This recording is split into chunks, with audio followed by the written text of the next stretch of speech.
En este video realizaremos un ejemplo de la obtención del modelo dinámico de un robot de 2 grados de libertad a través de la metodología Euler-Lagrange, la cual ya hemos expuesto. Bien, este ejemplo lo voy a realizar en MATCAD. MATCAD es un software bastante liviano, lo pueden instalar. Yo estoy trabajando con la versión 14. Esta nos va a permitir hacer el cálculo de las ecuaciones a través de esta pantalla que se muestra acá, la pantalla blanca, nuestra área de trabajo. La exposición de lo que se maneja aquí es de manera muy intuitiva. Vemos que consta de algunas paletas, donde aquí tenemos, por ejemplo, simbólicos, símbolos griegos, calculadora, modificadores, etc. Herramientas que se utilizan normalmente en matemáticas. Por otro lado, podemos insertar figuras o texto. No es necesario que ustedes lo aborden o que lo sepan trabajar. Si ustedes me preguntaran cuándo yo utilizo este programa en mis análisis de robot, en mi trabajo, pues yo les diría que lo utilizo particularmente cuando necesito hacer un análisis muy preciso de las ecuaciones, cuando quiero encontrar algún efecto particular en alguna parte del robot y esta está relacionada con las ecuaciones, con los parámetros.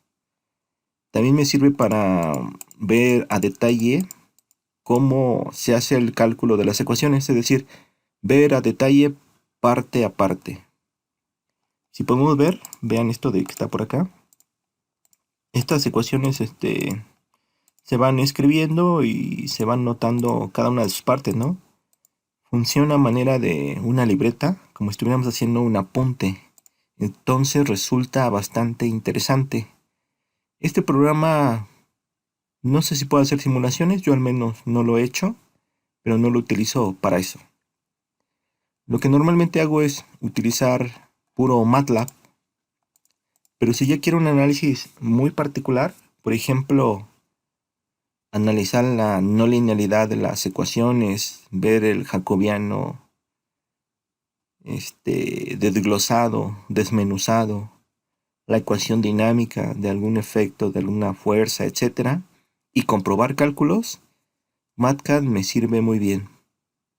MATLAB me serviría en el aspecto de que ya tengo el método y únicamente quiero hacer una simulación, escribir las ecuaciones muy rápido y sobre todo en la parte de Simulink.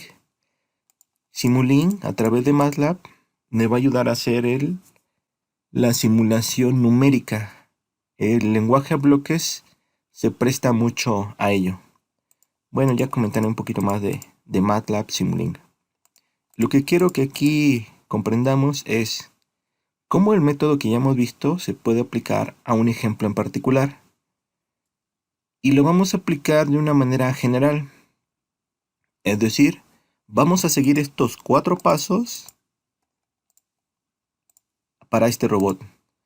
Los vamos a ir desglosando paso a paso, como si no conociéramos la cinemática inversa ni la directa, sino enfocándonos únicamente en el modelado dinámico. Estos pasos, así como los voy a exponer, se pueden aplicar para cualquier robot o para cualquier sistema mecánico. Bien. El ejemplo que tenemos acá es un robot de 2 grados de libertad. Lo saqué del libro Rafael Kelly y Santibáñez. Y el libro se llama Control de robots manipuladores en el espacio de juntas. Ese libro lo voy a retomar en específico para la parte de control. En la parte de la cinemática dinámica nos va a servir únicamente la dinámica porque pone ejemplos muy sencillos de cómo se aplica la metodología Euler-Lagrange. Voy a seguir el libro tal cual y voy a explicar cómo se hace el modelado. Posteriormente vamos a hacer modelados un poco más estructurados. Los voy a pasar a MATLAB, que es lo que conocemos más y sobre todo voy a hacer uso de herramientas que ya tenemos, tales como la cinemática directa, la inversa, de Navier-Hartenberg y en específico de la propagación de velocidades, las cual nos va a ayudar bastante y nos vamos a dar cuenta que si tenemos la propagación de velocidades y las ecuaciones del robot bien estructuradas en de Navier-Hartenberg, el paso a la dinámica es casi de inmediato. Entonces el que vamos a hacer acá sería como un ejercicio a mano, un ejercicio en el pizarrón, el cual nos va a ayudar a ver cómo se comportan estas ecuaciones. Seguramente ya han hecho un análisis muy parecido en la materia de control. Seguramente ya les han introducido este tipo de análisis. Van a ver que es lo mismo. Solamente que en robótica vamos a trabajar con las ecuaciones no lineales, así tal cual, sin linealizar. Las ecuaciones eran muy, pero muy extensas. Entonces, estos análisis se recomienda que se hagan en computadora, siempre, porque son muy, pero muy extensas las ecuaciones. Bien, pasamos a hacer el modelado. Bien, este robot tiene dos eslabones, el eslabón 1 y el eslabón 2, el cual tiene una distancia, L1, distancia L2, variable articular Q1, variable articular Q2. Recordemos que también se le llaman coordenada generalizada de posición. Tenemos dos coordenadas. Adicionalmente, hay que meter parámetros dinámicos, tales como la masa, masa 1, masa 2, y también inercia 1, inercia 2. Estas inercias se van a dar sobre el plano, entonces van a tener un único elemento. Para los robots que estén en el espacio será una matriz de inercias. Más adelante la tocaremos en un ejemplo particular. La gravedad va a caer sobre el eje Y. En algunos otros casos, que es el más común, caerá sobre Z. Esta la podemos definir básicamente donde queramos. Hay un punto central en el eslabón, el cual denota el centro de masa. Para no analizar todas las partículas del robot, se hace una simplificación. Esa simplificación consiste en determinar qué pasa en los centros de masa, como si fuera un punto importante, un punto específico donde se ven reflejados todos los efectos. Y bueno, vamos a obtener dos ecuaciones, la ecuación que se llamará torque 1 y torque 2. Esta ecuación del torque 1 significará todo lo que debe de soportar el motor para generar una trayectoria en específica. Y va a contener aceleraciones, velocidades, efectos de Coriolis, el efecto del torque gravitacional y otros tipos de elementos que iremos viendo poco a poco. Por la parte de la derecha tenemos nuestro método, nuestra receta, por decirlo así. Son 4 etapas, vamos a recordarlas. Paso 1, cálculo de la cinética. Paso 2, cálculo de la potencial. Paso 3, cálculo de la función lagrangiana.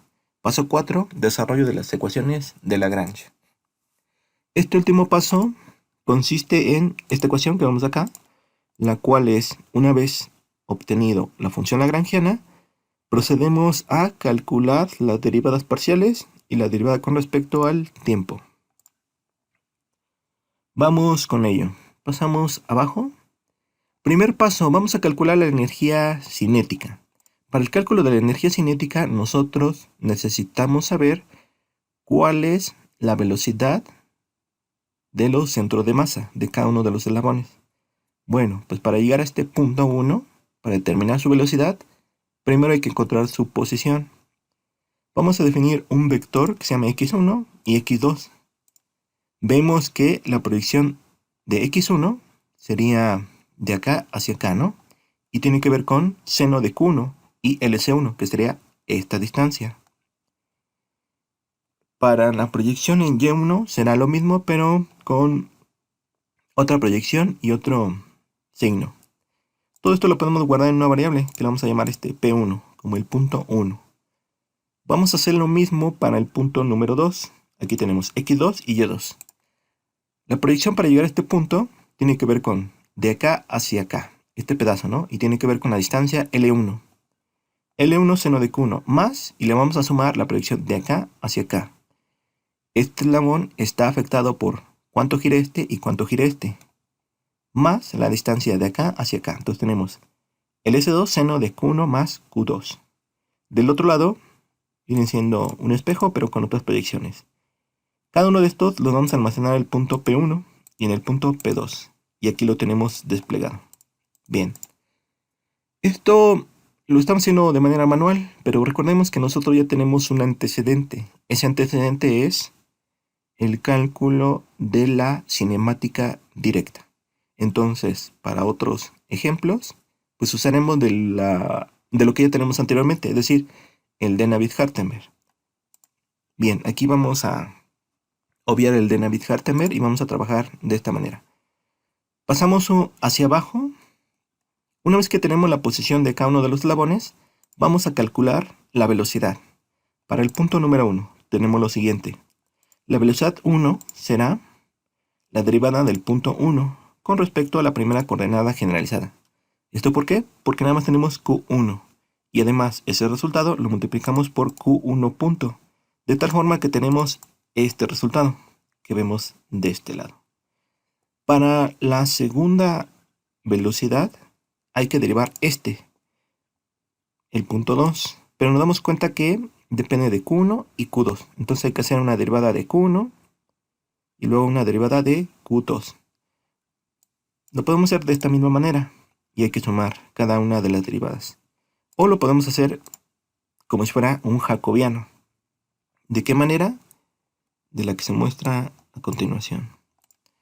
Tenemos la velocidad 2 derivada con respecto a Q1 y tenemos la derivada de la función P2, es decir, de toda esta con respecto a Q1. Y lo hacemos de manera separada.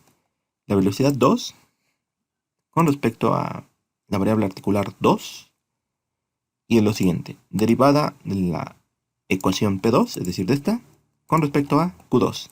Y tenemos estos resultados de acá. Es únicamente la derivada. Pero le hace falta poner la velocidad. Entonces, este resultado lo vamos a poner en forma de jacobiano, que es lo que tenemos de este lado. Bueno, como esto tiene que ver con Q1, lo voy a colocar en este y en el elemento de abajo. Este, que fue la derivada, resultado de este, voy a colocar este elemento de este lado y este elemento de este lado. Finalmente, para completar la velocidad, de la misma manera que de este lado multiplicamos por Q1 punto, aquí voy a multiplicar por sus correspondientes velocidades. Este por lo de acá y este por lo de acá. Bien, básicamente este viene siendo un jacobiano. Vean que este lo tuve que hacer el cálculo manual, pero si nosotros contamos con la propagación de velocidades, pues esto básicamente ya lo tendríamos. De igual manera, lo de acá tuve que hacerlo de forma manual. Si tuviéramos el de Navier, pues ya lo tenemos, ¿no? Entonces ya no estamos ahorrando varios pasos, ¿no? Ahorita lo que quiero es desglosarlo todo lo más posible. Bien. Aquí aparece algo. El cálculo del cuadrado de la velocidad. Una forma de calcular la velocidad v1 al cuadrado es multiplicarla por sí misma. Como este es un vector, lo que vamos a hacer nosotros es la velocidad v1 transpuesta multiplicada por sí mismo, que resulta que este elemento se multiplica por sí mismo y forma el cuadrado, y este elemento se multiplica por sí mismo y forma el cuadrado. Simplificado tenemos lo siguiente, el S1 al cuadrado por Q1 punto al cuadrado. Lo mismo vamos a hacer para la velocidad 2. Y vean, aquí le he llamado la velocidad 1 V1 y aquí velocidad 1 al cuadrado, ¿no? Pero más bien le puse V1, 2.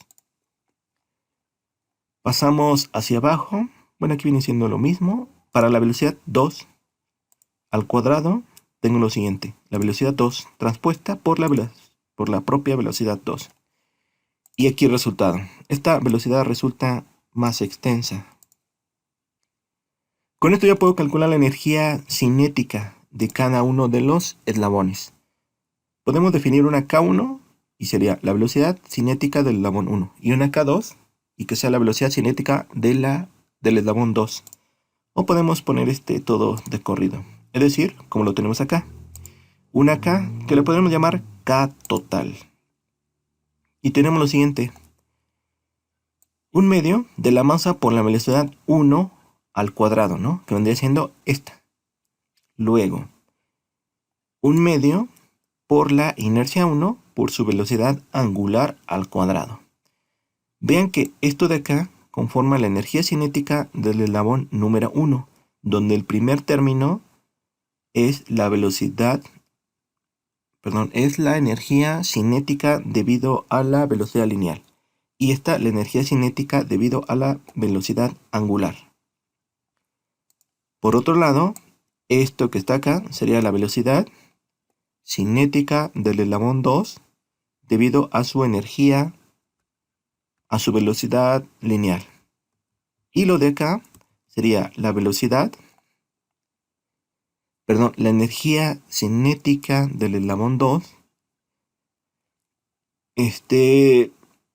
su velocidad cinética rotacional, ¿no? Entonces ya tenemos toda la energía cinética de ambos eslabones. Eslabón 1, eslabón 2. Aquí, si tuviera otro eslabón, tendría que sumarle más eslabón 3 hasta el eslabón n. Para la energía potencial. Para la energía potencial tenemos lo siguiente. Dos partes. Una que vendría siendo esto de acá, la energía potencial del eslabón 1. Recordemos que la fórmula es mgh. Entonces tenemos m1, g y h, que sería LC1 por 1 menos coseno de Q1. Esta h tiene que ver con la proyección en Y. Recordemos que la gravedad está haciéndose presente en el eje Y. Entonces será la altura de ese eslabón sobre Y, de ese centro de masa. Por otro lado, para el eslabón 2 tendremos lo mismo. Sería m, g, y lo que está acá sería h. Toda esta proyección se obtiene de encontrar la altura que se genera en el centro de masa y se ve en el eje Y. Bien, ya tenemos la energía cinética y la potencial. Entonces sería paso 1, paso 2 y vamos con el paso 3. Función lagrangiana. La función lagrangiana, como se había comentado, es una ecuación de energía, la cual tiene que ver con la diferencia de cinética menos potencial. Vean, la expresión es bastante extensa. Es toda esta. Bien. Ahora, viene a continuación el desglose de esas ecuaciones para encontrar las ecuaciones de movimiento. Es decir, vamos a derivar esta con las parciales y la derivada con respecto al tiempo.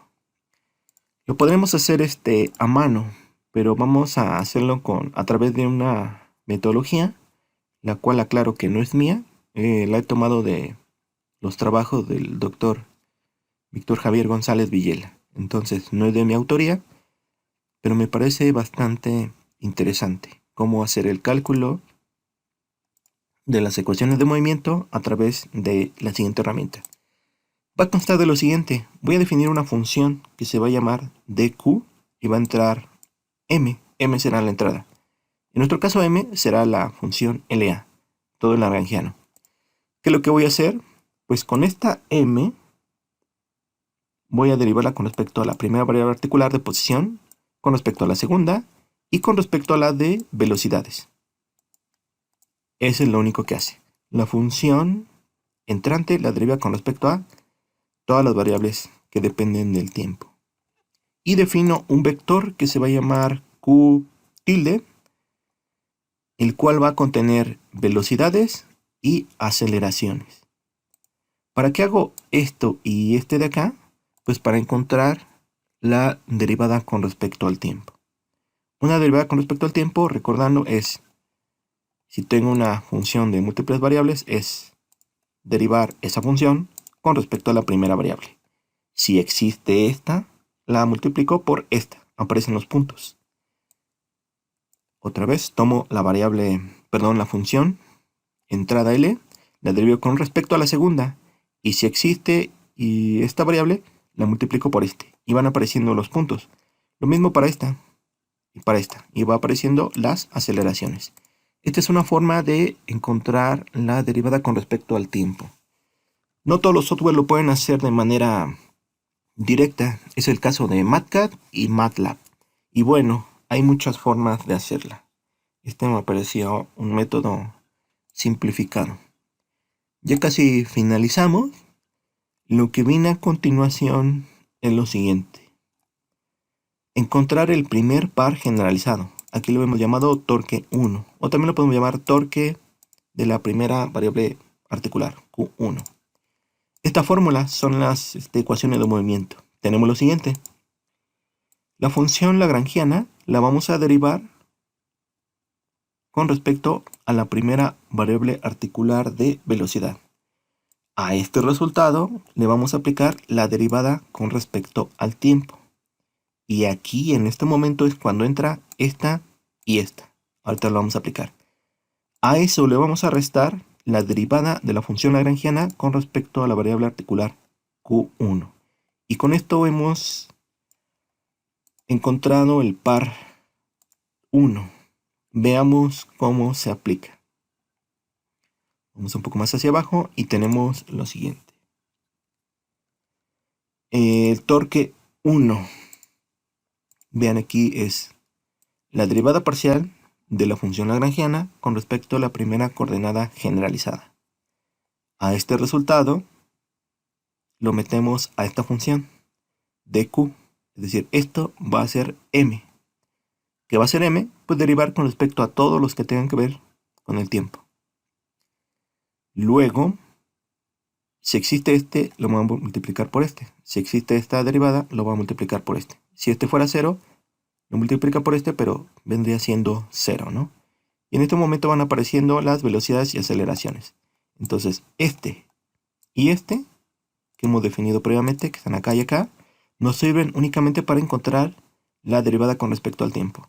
La parcial se hace con esta, y la derivada con respecto al tiempo, que sería lo que está afuera, con este y con este. Finalmente nos falta este, que es más sencillo, y tiene que ver con lo siguiente. Se aplica directo. La derivada parcial de la función lagrangiana con respecto a la coordenada número 1 de posición. Y lo tenemos acá. Es todo este resultado. Vean, aquí simplemente le he puesto que me lo simplifique y que junte todo lo que tenga que ver con Q1, Q2, punto, punto, Q1, punto, Q2, punto. Para ver las ecuaciones un poco más simple. Veamos lo que tiene como resultado. Está hasta acá, ¿no? Bien, cada uno de estos elementos está igualado al torque 1, que quiere decir que aquí vamos a encontrar torques. Analicemos un caso, este de acá. Este, como tiene que ver con G, la fuerza gravitacional, entonces este debe ser un torque. Se le conoce como torque gravitacional. Aquí tenemos G y tenemos una distancia, una masa y un seno. Entonces este vendría siendo aceleración, ¿no? Esto es torque gravitacional. De este lado también tenemos torque gravitacional y torque gravitacional. Todo este torque gravitacional es el que va a estar soportando el eslabón número 1. Y este torque gravitacional va a cambiar en función de Q1 y Q2. Es decir, si cambia la configuración del robot, cambiará el torque gravitacional que el motor estará soportando. Por otro lado, veamos este elemento. Este elemento debe de ser torque. El torque, ¿qué unidades tiene? Pues aquí hay una aceleración angular. Una aceleración angular. Y esto de acá debe de ser inercia. Aceleración angular por inercia es igual a torque. Entonces, esto es torque. Veamos.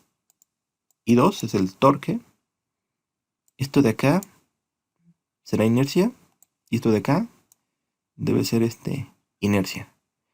¿Cómo lo comprobamos? Pues aquí sería masa por una distancia al cuadrado, ¿no? Esto debe ser inercia. Porque es masa por radio al cuadrado, ¿no? Y aquí es masa y hay una distancia, ¿no? Entonces, inercia, inercia, inercia. Todo esto es inercia. Inercia por aceleración angular, resulta que esto es torque. Es una manera de ir comprobando los efectos de cada una de las partes de la ecuación. Si vemos también tenemos una Q1 punto punto multiplicada por todo este elemento. Si esta es aceleración angular, por lo tanto esto debe ser inercia. Y aquí tenemos inercia, inercia, masa por radio al cuadrado, masa por radio al cuadrado. Aquí hay una masa y hay unas distancias. Y aquí hay masa por radio al cuadrado. ¿Correcto? Este de acá será otro tipo de torque que tiene que ver con las velocidades. Más adelante vamos a estructurar las ecuaciones. Vamos a pasarlas a una forma matricial para ir desmenuzando la ecuación, es decir, separar los efectos gravitacionales con los efectos de las inercias y con otros efectos. Esa ecuación nos va a servir para simular, hacer controladores y hacer otro tipo de análisis. Por lo pronto, con la metodología hemos calculado este torque número 1. Ahora veamos el torque número 2. Es lo mismo. Lo interesante de los programas es que si hago uno bien, el segundo será una copia y únicamente le cambio los subíndices, ¿no? Y acá tenemos lo siguiente. Torque 2. La derivada del lagrangiano con respecto a la coordenada de velocidad número 2. Y todo este resultado se le obtiene la derivada con respecto al tiempo. Y le restamos la derivada parcial de la función lagrangiana con respecto a la coordenada generalizada número 2. Entonces, ¿qué cambió? Este y este. Y el nombre. Bien, la segunda ecuación igual la tenemos que ir desmenuzando y analizando. Vemos que contiene lo siguiente. Aceleración angular multiplicada por este término. ¿Este término qué es? Inercia, inercia. Entonces todo esto es inercia. Inercia por aceleración angular igual a torque. Lo mismo para esto de acá. Aceleración angular, inercia, inercia, inercia. Inercia por aceleración angular, torque. Acá hay torque gravitacional y torque gravitacional. Vemos que esta ecuación es más pequeña que esta, lo cual se explica porque el motor número 2 carga consigo mismo y con el eslabón únicamente. Es decir, el efecto normalmente predominante del eslabón número 2 es lo que pase en ese eslabón. Está relacionado al eslabón número 1 a través de esta de acá. ¿Qué quiere decir? Que el motor número 2 verá los efectos que produce el motor número 1. Si lo vemos acá, la fuerza gravitacional que debe de soportar el eslabón número 2 está relacionado con lo que pase con Q1 y consigo mismo. Lo mismo para este. Aparece la velocidad del eslabón número 1 que le afecta al eslabón número 2. Por lo tanto, a la segunda ecuación. Lo mismo vamos a encontrar con esta ecuación. Pero esta ecuación tendrá el efecto de 1 del eslabón 1 y del eslabón 2. Por lo tanto, esta ecuación aparecerá más grande. Además, estructuralmente, este motor se encuentra en la base. Entonces, este motor verá lo que pase en todos los eslabones, hasta el eslabón número n. Si se dan cuenta, las ecuaciones están acopladas. Vamos a formar un sistema el cual se le llame múltiples entradas, múltiples salidas. Un sistema MIMO. Además, este sistema tiene la particularidad de que si yo muevo una variable, por ejemplo, Q2, esa le afecta a la salida del torque 1 y a la salida del torque 2. Esto quiere decir que si muevo una variable, una sola variable le afecta a más de 2 salidas. Si muevo cualquier otra variable de posición, velocidad, aceleración, le afectará a varias salidas. ¿Qué quiere decir esto? Que el sistema está fuertemente acoplado. Esa es una de sus características. Es de segundo grado, porque tenemos este de acá, y además es no lineal, que tiene que ver con esto. A pesar de ser una idealización de un sistema físico, tiene fuertes no linealidades. Le vamos a poder meter otros efectos no lineales, tal vez como la fricción de las llantas en un robot móvil, la fricción que se puede dar en el contacto de dos eslabones, la fricción que puede aparecer en un motor, y le podemos meter otras no linealidades tales como el backlash de los motores. ¿Qué otra? Existen más, al menos son las que se me ocurren, ¿no? Con estas no linealidades, si de por sí el sistema es complejo, se va a volver aún más complejo. Lo vamos a ir simulando poco a poco. Vamos a hacer una simulación de estos en MATLAB, en Simulink, y vamos a ver cómo se comporta bajo ciertas entradas.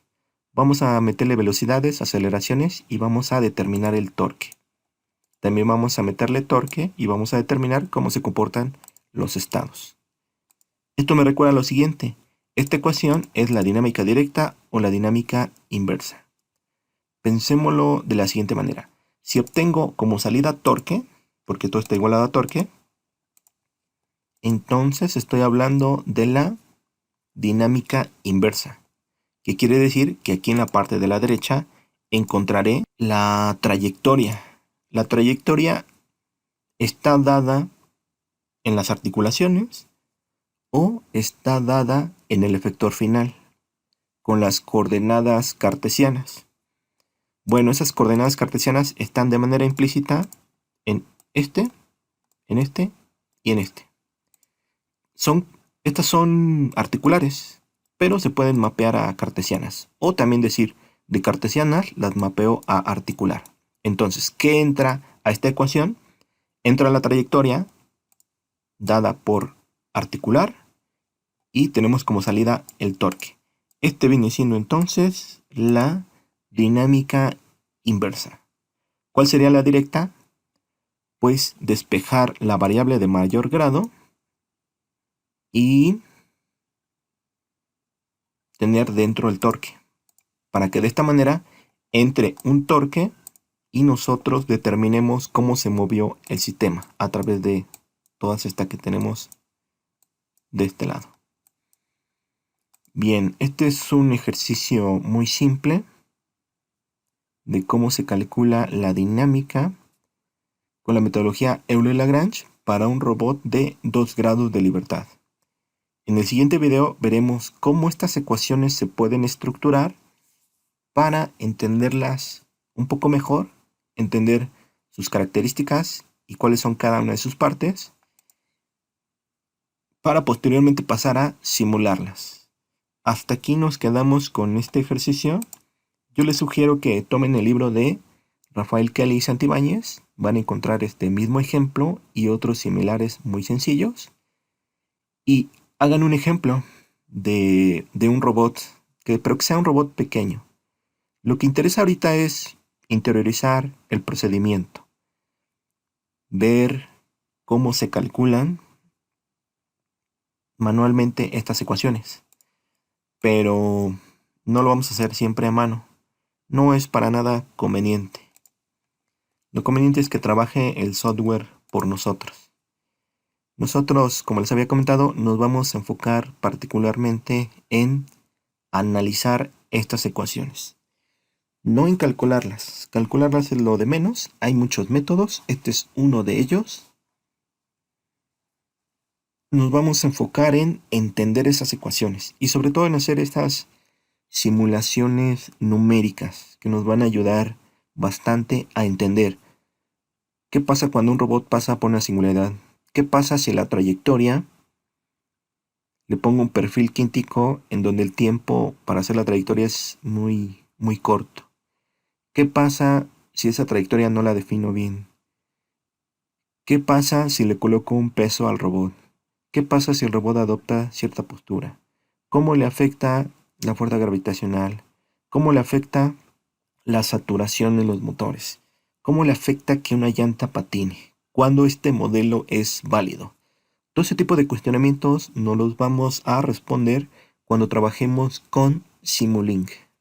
Y ahí va a aparecer lo más interesante, a mi parecer, de la robótica. Entender matemáticamente cómo los fenómenos físicos están apareciendo en el robot. Bien, esto sería todo.